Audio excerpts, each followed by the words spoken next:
విశ్వనగరంలో ప్రాపర్టీలు కొనుగోలు చేయాలంటే ఒకటికి 10 సార్లు చెక్ చేసుకుంటున్నారు బయ్యర్స్.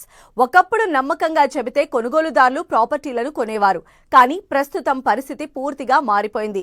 పేపర్లన్నింటితో ఒకటికి 2 సార్లు క్రాస్ చెక్ చేసుకోవడంతో పాటు నమ్మకమైన సంస్థలు చేపట్టిన నిర్మాణాలపై బయ్యర్స్ ఆసక్తి చూపుతున్నారు.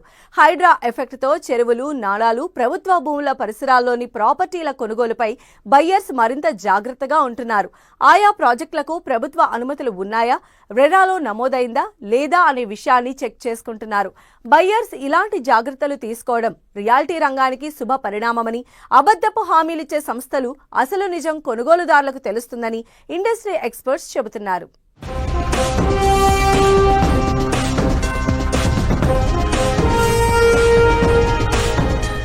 గ్రేటర్ హైదరాబాద్ లో ప్రాపర్టీ కొనుగోలుపై బయ్యర్స్ ఆచితూచి అడుగులు. హైడ్రా ఎఫెక్ట్ తో ప్రభుత్వ అనుమతులపై ఒకటికి 2 సార్లు చెక్. ఎఫ్టీఎల్ పరిసరాల్లో భూములపై కొనుగోలుదారుల క్రాస్ చెక్. భవిష్యత్తులో ఎలాంటి ఇబ్బందులు రాకుండా లీగల్ ఒపీనియన్. నష్టపోకుండా ఉండాలంటే క్రాస్ చెక్ తప్పనిసరి అంటున్న ఎక్స్పర్ట్స్. హైదరాబాద్ మహానగరంలో ప్రాపర్టీల కొనుగోలులో బయ్యర్స్ పలు జాగ్రత్తలు తీసుకుంటున్నారు. ఆయా ప్రాజెక్టులకు ప్రభుత్వ అనుమతులు, ఎన్ఓసీలపై కొనుగోలుదారులు స్పెషల్ ఫోకస్ పెడుతున్నారు. అన్ని పత్రాలు సక్రమంగా ఉన్నా లీగల్ ఒపీనియన్ తీసుకున్న తర్వాతే ఆస్తుల కొనుగోలుకు బయ్యర్స్ ముందడుగు వేస్తున్నారు.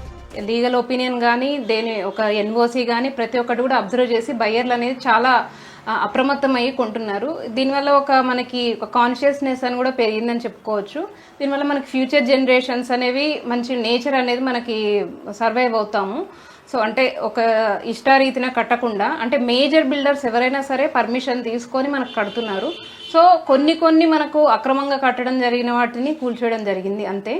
సో ఇప్పుడు మాత్రము జరిగేవన్నీ కూడా మనకి పర్మిషన్లు తీసుకొని ఎన్ఓసీలు చెక్ చేసుకొని బయ్యర్లందరూ కూడా అప్రమత్తమై తీసుకుంటున్నారు. ఇది ఒక మంచి శుభ పరిణామంగా చెప్పుకోవచ్చు. హైదరాబాద్